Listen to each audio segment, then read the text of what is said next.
Okay, maybe you're someone who edits your texts over and over so you don't sound like you're too much. Maybe you laugh when something hurts you because you don't want to seem too sensitive. Or maybe you avoid saying how you really feel because you don't want to be a burden.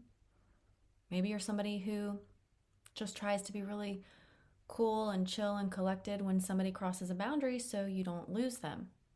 If that's you, you're not alone. But I want to tell you something. The more you shrink yourself, the more you're going to be attracting people who need you to stay small. So, we're going to be diving into this in great detail today. I am your host, Allison K. Dagny. I want to welcome you back to the Be a Better You podcast. And today, we're talking about why shrinking yourself actually attracts the wrong people into your life. So, this is one of the first things that I help my clients shift in my programs together. And usually, this starts with self worth. We try to figure out where you started dimming your light and why you started doing it, and then how that's impacting your life. And a big part of that impact is that you're going to be attracting in the wrong people.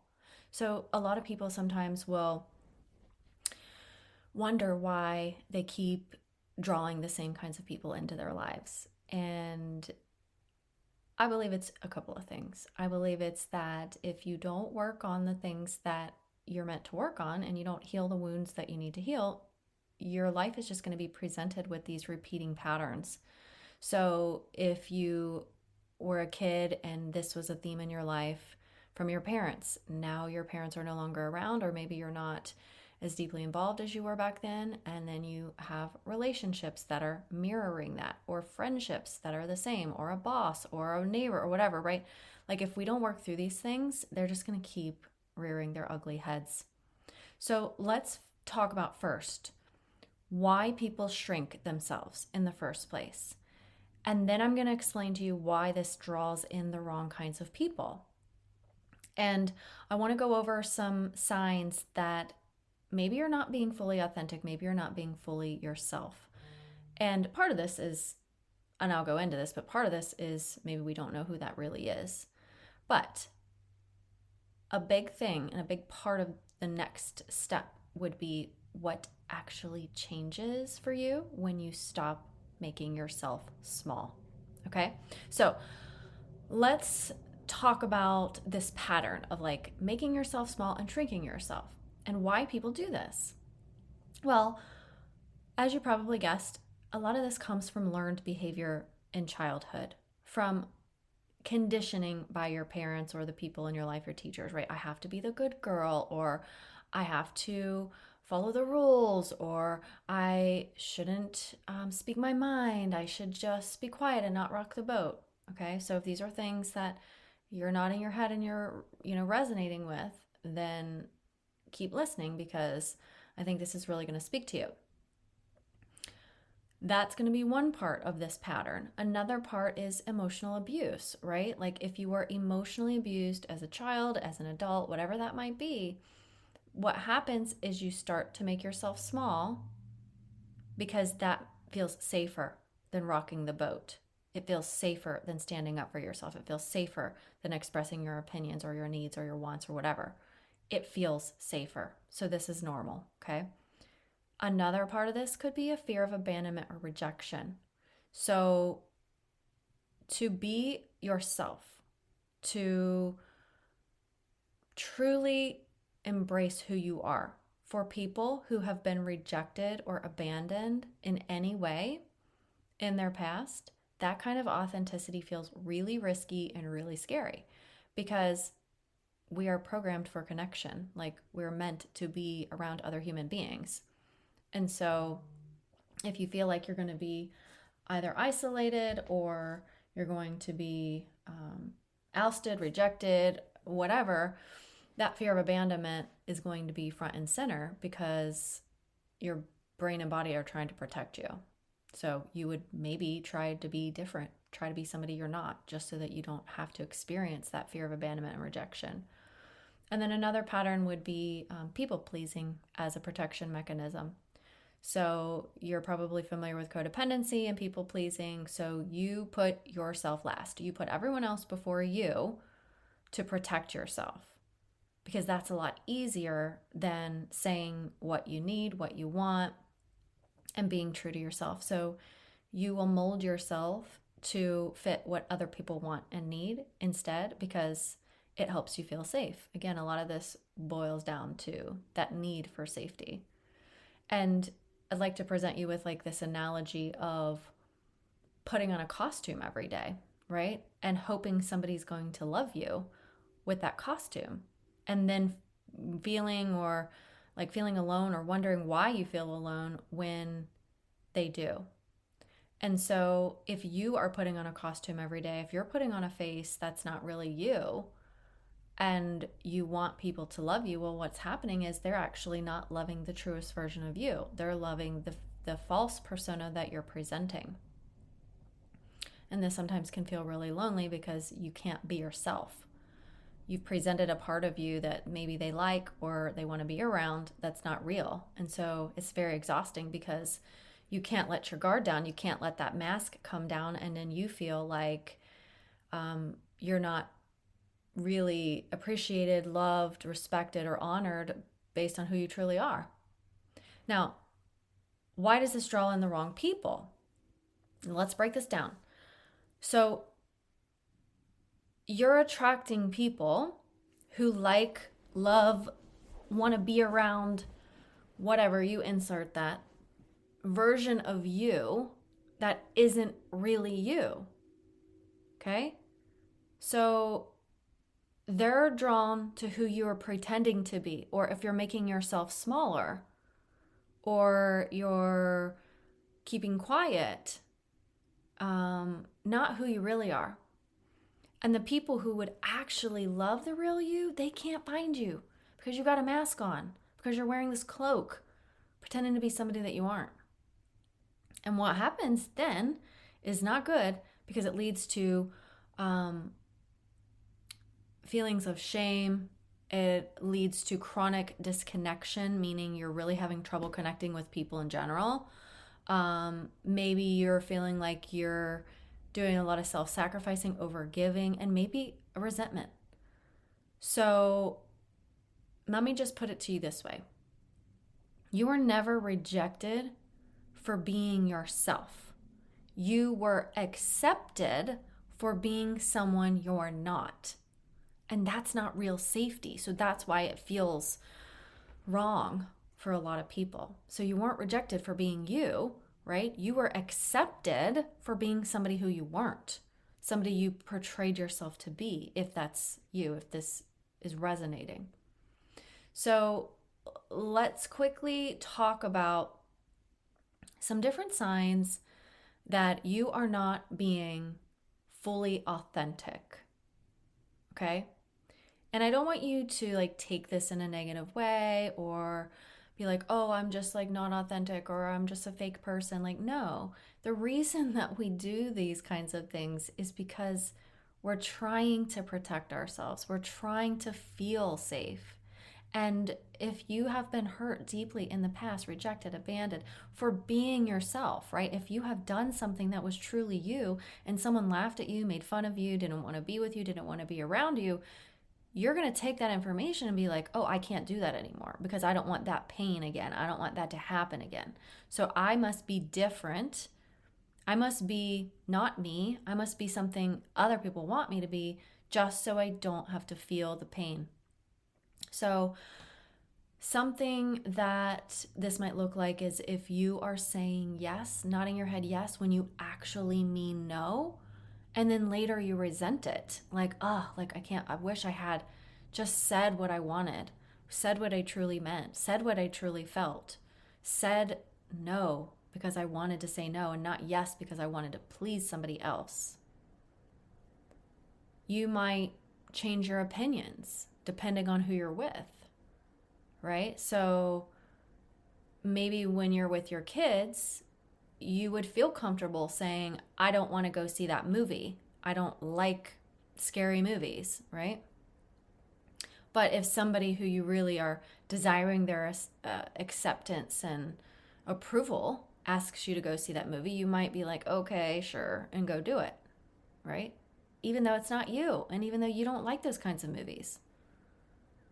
You might feel exhausted after any kind of social interaction, and here's why: because you are putting on a face that's not you. You can't relax into yourself. You're pretending to be something you're not. You're walking eggshells around people.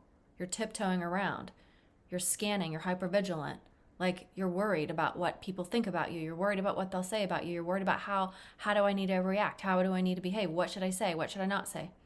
Right? Because that's not you.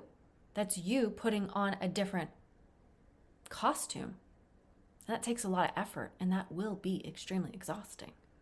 Right? Think about how it might feel if you could just be you and just relax into who you are. Wouldn't that feel good?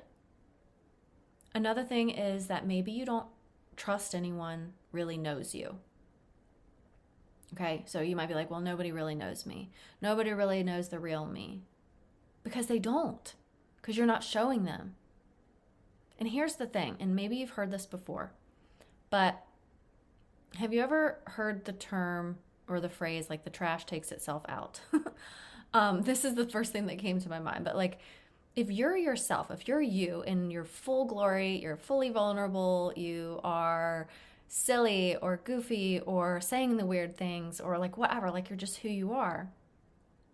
And some people are like turned off by it, don't like it, whatever, right? And they leave and they're not around anymore. Well, isn't that sort of a blessing to you? Because even though you might really want that person in your life, that person isn't accepting you for who you truly are.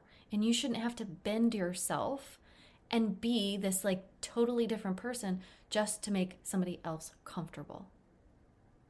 I said to a client the other day, you know, you're not responsible for other people's emotions. And she said, I'm not? And I said, no, you're not responsible. You're responsible for your emotions.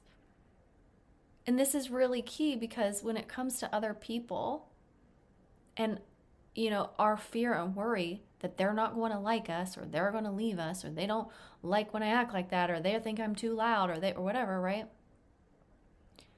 What's happening is you are expressing your true nature when you're fully vulnerable and authentic. And what that does is that actually repels the wrong people and attracts the right people. Now, some people get really nervous about this because they've been so used to changing who they are. They've been so used to people pleasing and modifying their behavior and toning down their voice or, you know, acting like how other people want them to act. And so that is a very, very, very comfortable or familiar place to be. The problem is it's not real. And you might be attracting in the wrong people because of it. Right? If you really prefer to just, you know, have deep conversations about the universe and talk about aliens and, you know, I don't know, just esoteric things, whatever, right? But when you're with certain people, you don't talk about those things. And you just talk about the basketball game and the, you know, this or that, or I don't know, something you're really just not interested in, politics or something, right? You're just like, ugh, I just don't even care, but I'm going to do it because I'm with these people. You're sending the message that that's who you are. And so those kinds of people are going to keep being drawn to you. But if you really want to have those like deep, wild, amazing conversations about things that you like, that's never going to happen if you keep pretending that that's really not you. So really there's a choice here. And part of the process is to eliminate the fear of being judged, to eliminate the worry that you'll be alone forever, to eliminate the fears that you'll be abandoned and rejected, right? Because these are just thought patterns that we have that's based on our programming. And if you've listened to this podcast for any amount of time, you know that that's what I am an expert in, is the subconscious mind. So anything that you believe repetitively on repeat is going to impact how you feel and then impact how you behave. So let me break this down for you. If you believe that um, people should not judge me, that I can't be my true self because people will reject me, I shouldn't speak up, I should be small, I shouldn't express my needs, other people's feelings are more important than mine. If this is part of your program, and I'm not saying it is, but if it is, something like that, then what is that going to do for you? It's going to have you feeling very low self worth. It's going to have you feeling fear and anxiety. It may have you feeling feelings like shame, right? And those feelings are going to drive how you show up in your world, in your interactions with other people. So if you're leading with fear, anxiety, worry, shame, things like that, of course it makes a lot of sense you would change your behavior and make yourself small and not use your voice and people please, right? So the work that I do is we get down to the root. Like we're not trying to, I'm not going to tell you, oh, just, be your true self and oh, go out and, express your needs and use your voice. Like what's that going to do? That's not going to help you. That's willpower, right? You'd be like, I can't do that. The way you change the behavior is through changing the beliefs, changing the thought patterns that are on repeat that you've never questioned. So what I mean by that is if I had said to you, what are you thinking about that's making you so afraid to be your true self? And the answer might be something like, people won't like me. I would want to challenge that. I'd be like, really? Why do you believe that? Why do you believe people won't like you? Well, because one time when I was doing that and I was talking about that, people left. People weren't around. Okay, but isn't it true or possible even that there are people in this world who do value that stuff, who do like that, who do want to talk about those things, who appreciate it actually, way more than the people who left? Isn't that true? Isn't that possible? Right? So what we do is we get to the root of your beliefs. We reframe them. We start questioning them. And I start, having you really stretch your brain to look for different possibilities. And when that happens, you're like, oh my gosh, I never realized. Oh wow, I feel so much better. Oh my gosh, I feel so much lighter. And the reason why is because those neural pathways in your brain have such a tight grip. They don't want to let go. They do not want to let go. If you've ever tried to change a habit, you know this. If you've been somebody who has a habit of smoking, right? It's not just about the chemical addiction. There's a lot that goes into this that is habit-based. It's hard to change these habits. It's wired in your brain. If you have habits that aren't related to like chemical addiction, let's just say you have a bad habit of, always being defensive every time somebody asks you a question, right? The behavior is caused by the belief systems. And then what happens is it creates this repetitive pattern. So that becomes your new norm. That becomes your automatic. Somebody asks you a question, you get defensive immediately, right? If you want to not get defensive, you have to figure out the root. What is the reason that you feel defensive all the time? Okay, this is what I'm talking about. So when you're not being fully authentic, it's not just because you don't want to be, or it's not just because, people have left me in the past when I've been authentic. No, it's because of the system of subconscious beliefs that you have been carried and you've been programmed and conditioned to believe about yourself that you never questioned, that you just let run the show, that is just driving the car while you're asleep at the wheel. That's literally what's happening, okay? And this is the kind of stuff that we dig into in my Emotional Healing Mastery program. And I mean, even in a 30-minute consult, we can figure out where it started and we can figure out where it's costing you and how to shift it and show up as your full self unapologetically. Now, I'm not saying in a 30-minute consultation we're going to like make any massive shifts for you, but we can at least get you kick-started. Like, hey, this is where you need to start inspecting. Like, this is where you need to start figuring this stuff out, because awareness is the first step. So when I mentioned before, all the things like, those like learned behaviors, and, if you're editing text because you feel like you're going to sound like you're too needy or you're too much, or, laughing things off that are really hurtful, like things like that. If you resonate with those kinds of things, then I'm here to tell you that it's probably time to check in with yourself on this. So, what changes when you stop shrinking yourself, when you stop making yourself smaller? What's the benefit? Okay? Because a lot of people are sitting here listening, we're like, this sounds so scary. If I'm vulnerable, if I'm really myself, then I'm putting myself out there, and people could reject me. People could leave me. People could make fun of me, right? But you have to remember, your energy attracts the right kinds of people, and so much differently when you're not performing and putting on a show, right? It's going to be attracting the right people in. And when you stop tolerating these like breadcrumbs and codependent connections from other people, your world will change. It will feel so much better. It's like slipping on your favorite pajamas, like you're so comfortable, right?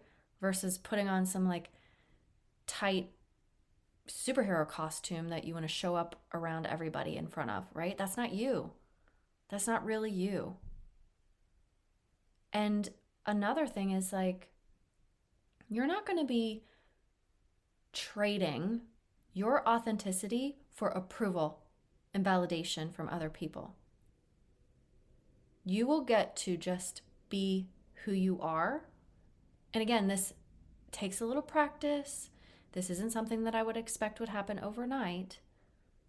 But when you start, really checking in with yourself and what are the deep fears, worries, shames, hesitations, or whatever, to be your true self, like ask yourself, what am I afraid is going to happen if I'm me? Right? Because then what happens is you give up. You give up that force of trying to change yourself. You just get to be yourself. And you don't need anyone's approval. And that's a really freeing feeling. And then what happens after that is you start feeling peace even when people don't approve. Even when people don't like the sound of your voice. Even when people don't like your haircut. Even when people don't like your body. Even when people don't like the things you talk about or the things that you don't talk about, right? You still have that peace. And this doesn't come from just like changing, what you do by just being yourself. Yeah, that will help, but the bigger part of this is looking at all of the beliefs and thoughts that you have that create the fears or worries, self-doubts about being you. Like what is going to happen if you really are yourself? That's the big question. What's going to happen? And if you feel that like anxiety even kind of rumbling right now, it's like, I can't be me, because if I do, then what? That's where you need to start to reflect. And I want you to think about this, like, you don't have to be for everyone, right? To be powerful, to be at peace. You don't have to be for everyone. And here's what I mean, because like everyone's not for me. The people who are meant for you will not be intimidated by the truth of who you are. They'll be inspired by it, right? Like, I'm sure there are people who've turned on my podcast, heard me say a few words, and turned it off because I'm not for that person. I'm not for them for whatever reason that might be. Maybe my voice reminds them of their friend who was mean or something. I don't know. Maybe they just don't like the methods that I use. Whatever. Like, I'm not for everybody. And you're not for everybody either. If you have beliefs that I should be for everyone, that is going to be a big driver for how you feel and how you behave. I remember a long time ago when I first started coaching, I had this client. She was really struggling with body image, and it was a really great conversation that we had because she ended up just giggling and laughing at the absurdity of her beliefs. Because as we started to bring them up, what her big fear was that men wouldn't be attracted to her. And I often encourage my clients to just release whatever's coming to you without judgment. Just tell me the things, like vent it out to me.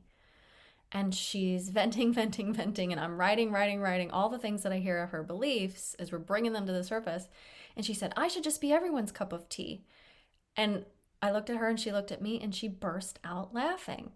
And she was like, I can't believe I just said that. She's like, but I really do think that. And I'm like, all right, let's go with that. So we started to uncover more that was associated with that. But what she realized was, wait a second, I'm not attracted to all body types, all, facial features, all people. Why should all people be attracted to me? Why should I be everyone's cup of tea, right? And so that's just like a fun example of how when you start to really inspect your own thinking, you start to see sometimes the ridiculousness in it. And that's good because when we do that, then we can actually widen our perspectives and be like, oh, I never thought about that. Oh my gosh, that's a great perspective. And then what happens? Your brain shifts and then your emotions start to change and you start feeling differently. And then you're like, wait, I can be me because there are people who are not going to be like put off by me. There are people who are going to really love and embrace that. People who will actually feel freer to be themselves around me. Because if I can go out and I can make a mistake and I can slip up on my words and I can say something that maybe other people wouldn't say, maybe for one person, that's permission for them to be themselves too, right? And this has happened to me before where I have just been myself. I just say what I think or, do what I want to do. And I don't care if people don't like it, or I don't care if people think it's inappropriate or like shouldn't have said this or whatever. Like, that's me. And then what happens is I see other people blossoming and wanting to be themselves too. It's like, wait, she can be herself. She can be this. She can say those things. Why can't I? So sometimes just being you helps other people see that they can be themselves too. And that's a beautiful, beautiful thing and a gift to others. So I want you to just think about the fact that you actually don't need to twist yourself, mold yourself, contort yourself in all these weird positions to be loved. You don't need to. And you might be like, well, I feel like I do. And I always have. I've never felt loved unless I was somebody else. And I understand that. And that's painful because you just want to be accepted. You just want to be, loved for who you are. And I understand that. I really do. For 17 years in my marriage, I felt like I always would be something I wasn't. And that hurts. If you've been feeling like your personal relationships don't really reflect who you are, or that no one really sees you for who you are, maybe it's time to step out of that mask, remove the cloak. And I'd love to help you to do that and take that first step. You can book a free 30-minute consultation with me. There's no pressure, no pitchy weirdness. Like I don't do that. Like that's just not me. Just a conversation about your patterns, the things that are keeping you feeling small, and how we can shift that stuff together. And what I'll do after that 30-minute consultation is I will give you my recommendations, what I think you should do. And if I have online courses, my community, my one-on-ones, if I have things like that that I think is going to benefit you, I'm going to share that with you. So, I hope that you're feeling a little bit more inspired to step out of your old cloak, your old mask.